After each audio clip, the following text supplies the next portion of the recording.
introduction to myself and why I choose to open my new channel.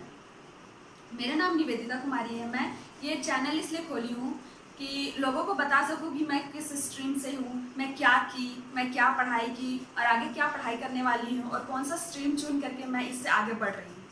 तो first of all मैं सबको कहना चाहूँगी कि आप सब सही होंगे ड्यूरिंग कोविड और घर में होंगे। और मेरा ये कहना है कि मैं अपने बारे में बताना इसलिए चाहती हूँ कि लोग सोचेंगे कि चैनल पे आई हैं तो ये कौन है, कैसी हैं, इसके बाद मेरे बारे में जानना चाहेंगे। तो फर्स्ट ऑफ ऑल मैं ये बताना चाहती हूँ कि मेरा नाम निवेदिता कुमारी है, मैं रांची की रहने वाली हूँ और मैं अपनी 10th 2013 में दी सरदानंद बाल मंदिर नियर रातू। 12th भी वहीं से दी। उसके बाद मैंने बीएससी ज्वाइन किया। जैसे सब करते हैं वैसे ही मैंने बीएससी ज्वाइन किया as a stream of bio. मैंने पीसीबी लिया था। उसके बाद मैंने कॉलेज जाना शुरू किया। देन मेरी मदर ने कहा और मेरी फ्रेंड लोग ने भी कहा कि ऐसे ऐसे करके फॉर्म निकलता है, कोई झारखंड कंबाइंड एंट्रेंस एग्जामिनेशंस के द्वारा नर्सिंग का फॉर्म निकलता है जिसका एलिजिबिलिटी मेरे पास था। 12th लेवल पे मांगा गया था तो मैंने वो ज्वाइन कर लिया। मैंने फॉर्म भरा, पहले तो बीएससी करते हुए मैंने फॉर्म भर दिया। फॉर्म भरने के बाद एंट्रेंस एग्ज़ाम हुए, एंट्रेंस एग्ज़ाम दिया। एंट्रेंस एग्ज़ाम में मेरे 104 CML रैंक आए थे ऑल झारखंड में।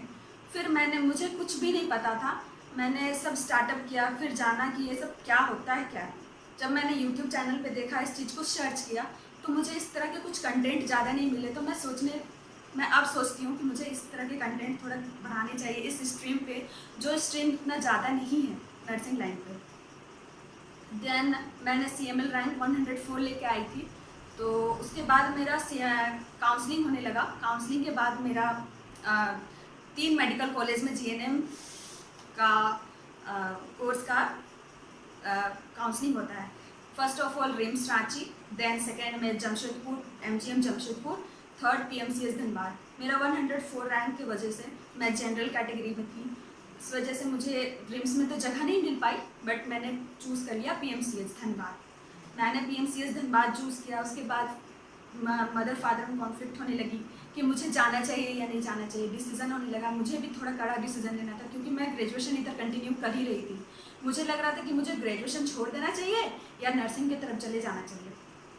बाद में सब रिलेटिव से पूछने लगे, सजेशन लेने लगी, तो मुझे लगा कि नहीं, मुझे ग्रेजुएशन को छोड़ देना चाहिए क्योंकि झारखंड में आज के ज़माने में सरकारी संस्थान में कुछ भी चीज़ निकालना पॉसिबल नहीं है। इतने आसानी से तो नहीं मिल सकते हैं और मुझे इतने आसानी से मिले भी नहीं थे। दैट्स वाई मैंने चूज़ कर लिया कि मुझे PMCS धनबाद जाना है। देन मैं चली गई। वहाँ पर जाने के बाद मेरा 3 साल का कोर्स था। मैंने 3 साल किसी तरह बहुत स्ट्रगलिंग के साथ, जानते ही हो आप हॉस्टल लाइफ कैसे होते हैं, खाना का वही टेंशन, पढ़ाई के वही टेंशन, प्लस में इतने सारे बाहर रहने का भी मैं बाहर रही नहीं। इसकी वजह से मुझे बहुत ज़्यादा प्रॉब्लम फेस करने का ज़रूरत पड़ा। जैसे कि मम्मी पापा रहते हैं तो बहुत आसानी से मुझे कुछ भी मिल जाते थे, लेकिन वहाँ पर रहने के बाद मुझे अपनी सेफ्टी, मुझे अपनी खाना, मुझे अपने चीज़ों को रिक्वायरमेंट को मुझे अपने खुद पे देखना पड़ा। दैट्स वाई मुझे वहाँ पर जाने के बाद मुझे ऐसा लगा कि हाँ, बाहर की दुनिया भी ऐसे होते हैं। अगर मैं ग्रेजुएशन करते रहती तो मुझे ये पता नहीं चलता कि मैं हॉस्टल लाइफ कैसे होते हैं, यहाँ पर आने के बाद क्या क्या अच्छे भी होते हैं, क्या क्या बुरे भी होते हैं। बहुत सारे स्ट्रगलिंग के बाद मेरे बहुत सारे स्ट्रगलिंग हुए हॉस्टल लाइफ में। मैं बताना तो नहीं चाहती हूँ बिकॉज ऑफ PMCS धनबाद का मैं रेपुटेशन ख़राब नहीं करना चाहती हूँ क्योंकि कुछ पाने के लिए तो कुछ खोना पड़ता है। वैसा खोने के लिए मेरे कुछ था नहीं, बस मैंने पाया है और आज जा कर के मैं 3 साल कंप्लीट कर रही हूँ GNM में। मैं जनरल नर्सिंग मिडवाइफरी की। उसके बाद मैंने 2015 में 2018 सेशन की थी। 2018 में दिसंबर में मैं वापस आ गई। उसके बाद मेरे पास फिर बहुत सारे रास्ते थे कि क्या करना है। सब फ्रेंड लोगों ने दूसरे जगह पे जाके ज्वाइन कर लिया, लेकिन मैं नहीं की। मैं सोची कि नहीं, मुझे तैयारी करना चाहिए, मुझे गवर्नमेंट जॉब चाहिए, मुझे ये प्राइवेट सेक्टर पे नहीं जाना था, मुझे गवर्नमेंट सेक्टर पे जाना था। दैट्स वाई मैंने तैयारी करना शुरू कर दिया। उसी दरमियान मुझे मोटिवेशन लेने के लिए मुझे यूट्यूब से देखना पड़ता था, चैनल देखने लगी तो उसमें इतना ज़्यादा कंटेंट, उतने ज़्यादा लोग, इतने ज़्यादा इस पर एक्टिव नहीं थे इस चैनल पे, नर्सिंग चैनल पे। तो मुझे ऐसा लगा कि मुझे ये चैनल खोल देना चाहिए। और मेरे अब इसके बाद मैंने क्या किया, आप सोच ही रहे होंगे कि 2 इयर्स बीत गए, 2018 में ही पास आउट हुई थी, तो अब क्या कर रही है ये। मैं 2018 में पास की। 19 to 21 ईयर का मैंने CIP से साइकेट्री कोर्स किया, जो कि साइकेट्री स्पेशलिस्ट नर्सिंग बनी। उसमें मैंने कोर्स लिया जो कि एक सेंट्रल इंस्टीट्यूट कहलाते हैं। उसके बाद मैंने पोस्ट बेसिक ज्वाइन किया है।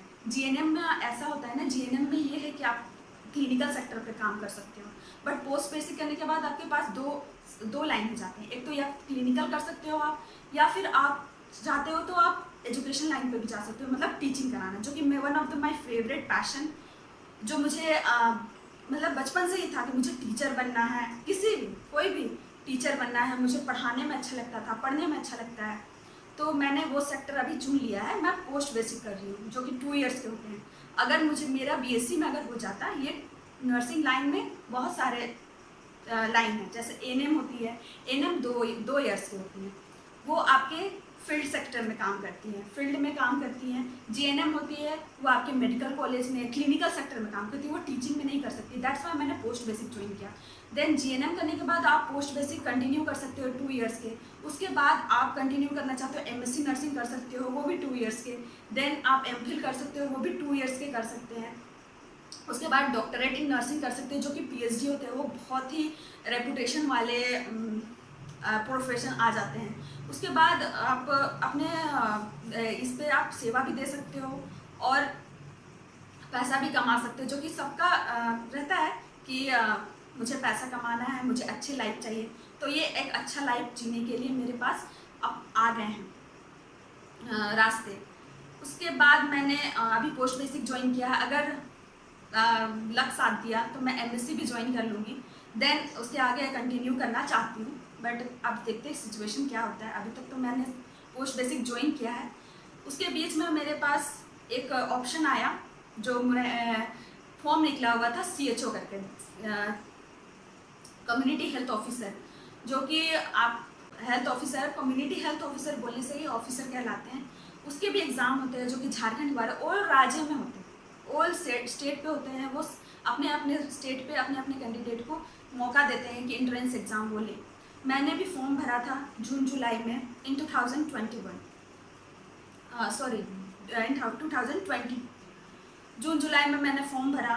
उसके बाद मेरा एग्ज़ाम हुआ इन बस 2-3 मंथ्स के बाद।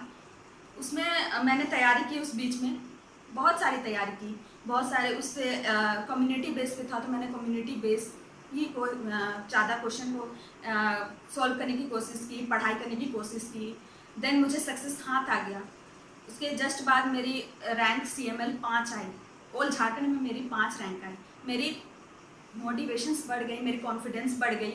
उसके बाद मैं अभी CHO की IGNOU द्वारा मैंने ट्रेनिंग लेना शुरू कर दिया है। मेरी ट्रेनिंग अभी भी चल रही है, बट उसके अलावा ये कॉन्ट्रैक्चुअल बेसिस पे है झारखंड में। लेकिन मुझे चाहिए कि मैं गवर्नमेंट जॉब लूँ, इसके लिए मैं तैयारी कर रही हूँ। और मैं चाहती हूँ कि मैं अपने तैयारी के साथ साथ आप लोग के साथ, मतलब आप लोग के सपोर्ट से मैं आप लोगों को भी बता सकती हूँ, मैं पढ़ सकती हूँ, पढ़ा भी सकती हूँ।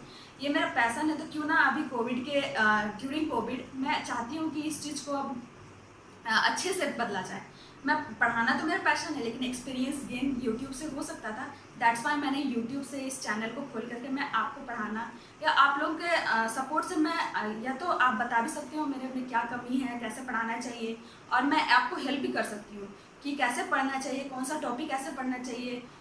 हालांकि मैं तो एक्सपीरियंस्ड नहीं हूँ, लेकिन मैं इतना जानती हूँ कि किस चीज़ को पढ़ने से क्या कितना क्वेश्चन आता है, क्योंकि मैंने रेलवे का एग्ज़ाम दिया था, करेंटली फ्रेशर्स में मैंने दिया था, जो थोड़े बहुत मार्क्स के लिए मैं छूट गई थी। बट मैंने CHO का एग्ज़ाम जब दिया तो मेरे कॉन्फिडेंस लेवल बढ़ गए और रैंक मेरे 5 आए। तो उसके बाद मेरे कॉन्फिडेंस लेवल, अभी तो मैं जॉब में हूँ, बट कॉन्ट्रैक्चुअल जॉब में हूँ, तो मैं इससे बेटर चाहती हूँ, बेटर से बेस्ट भी चाहती हूँ। दैट्स वाई मैं चाहती हूँ कि आप लोग मेरे सपोर्ट, और इसके नेक्स्ट में मैं नर्सिंग के सब सब्जेक्ट एक एक करके मैं हर सब्जेक्ट के हर टॉपिक को कवर करने की कोशिश करूँगी। मैं खुद भी पढ़ूँगी, आपको भी पढ़ाऊँगी। सो आप नेक्स्ट डे आप मेरे वीडियो पे जा कर के आप चेकआउट कर सकते हैं कि मैंने क्या वीडियो डाला है, और बता भी सकते हैं कि मैंने कैसा वीडियो डाला है। इसके लिए आपके सपोर्ट की मुझे बहुत भी ज़रूरत है। ये फ्री ऑफ कॉस्ट है, इसको करने के लिए कोई भी पैसा नहीं लगेंगे, लेकिन मेरी एक्सपीरियंस गेन होगी, इससे मुझे थोड़े बहुत फ़ायदे हैं, मुझे थोड़ी बहुत एक्सपीरियंस गेन होंगी, मैं कुछ बता पाऊँगी, कुछ समझ भी पाऊँगी, आपको पढ़ाने के चक्कर में मैं थोड़ा ज़्यादा पढ़ लूँगी, इसलिए आप मुझे सपोर्ट करें। So thank you. आप पढ़ो और मेरी कुछ गलती है तो उसके लिए मुझे फीडबैक भी दो। Thank you for watching.